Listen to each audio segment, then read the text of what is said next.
Okay, so I got sent this on Instagram by one of my mutuals. Shout out to you. I figured I would do a video on it, but it says, which album are you picking? And I can't believe I've really done something like this before for Mariah, but the best album here, obviously, Butterfly. It's a fan favorite for a reason. I'm sorry, like, it's popular for a reason because it is a great album. Obviously, songwriting, she was at her peak. Love the productions on here that were going on, especially on stuff like Baby Doll, 4th of July, Breakdown. They're very much standouts. Vocal performances and vocal layering are on high display here, on a Breakdown, on a Baby Doll, and just the textures of her voice that she explores are very pleasing to me.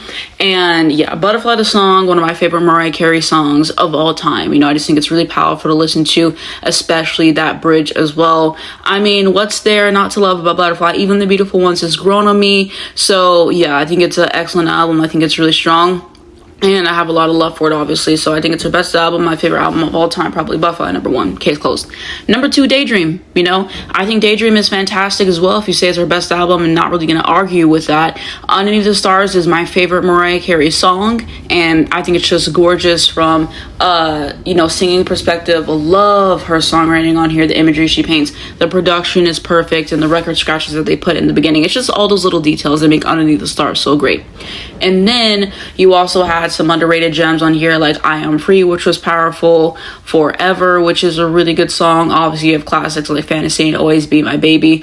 One Sweet Day, I'm kind of over the moment. No shade, it's a good song. I'm just overplaying it if I'm being honest to you. So I'll definitely say that and everything. I don't really care for When I Saw You. It's just not my moment personally. I'll say that. But you know, I like most of the songs of this album. I think it's a really strong effort for her. I think it was good for that time. Great productions. Melt Away is a fan favorite, etc. So that's a number 2. At number 3, I'm going to put her debut album. I love Mariah Carey's debut more than a lot of people, apparently, and I think it's excellent. I am so sorry. I said best debut album of all time, and people were looking at me crazy. I'm sorry. 4 number 1 hits, hit after hit after hit after hit. Vision of Love, Someday, I Don't Want to Cry, okay? We had moments. Love Takes Time. And y'all trying to tell me this ain't the best debut album of all time? Yeah, I'm sorry. I'm sorry. This album is too good. This album is too good. Okay? Love Takes Time is my personal favorite song on this album. Love the bridge. Vision of Love, Magna Carta, Melisma. It's inspired many, and I just think it's fabulous. I really do.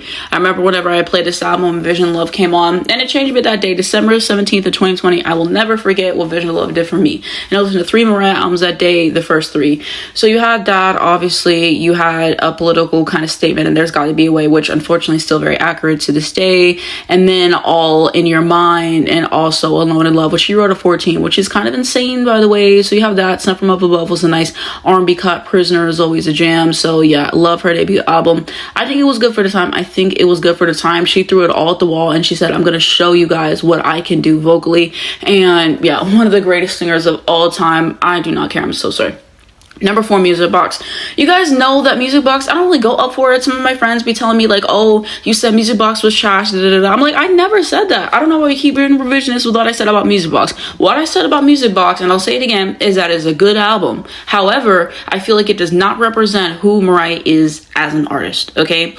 If I was going to recommend Mariah Carey's discography to somebody, I would never recommend Music Box because you're going to think her whole discography sounds like that and you're going to be in for a rude awakening because this was more of a one-off in her discography. You know, so I really feel like it was a label thing, essentially trying to whitewash her and stuff like that. And I feel like she's kind of said stuff similar in interviews that I've seen. And I think she said it's not that I don't love the Music Box album. So I think she's kind of grown to like it. I think she probably likes some of the songs in it and everything. I just don't really think it's representative of who she is as an artist. It's more ballad focused. But like I said, I think it's a good album. I think it's a good album. It's just she has way better albums in Music Box. And that's just me keeping it real.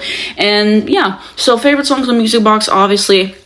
Anytime You Need a Friend is a classic. Never Forget You is another one of my favorite Mariah Carey songs. Now That I Know is absolutely excellent. Dream Lover keeps on giving. Yeah. And I really wish she would have been able to have like the B-sides or other songs she wanted to have on this album. Like Do You Think of Me, top 5 Mariah Carey song of all time. I don't care who tells it. So yeah, that's going to be my ranking. To recap, at number 1 I have Butterfly. At number 2 I have Daydream. At number 3 I have Debut. At number 4 I have Music Box. But let me know which one you guys think down below in the comments. Which one are you picking to stay? How would you rank these yourselves?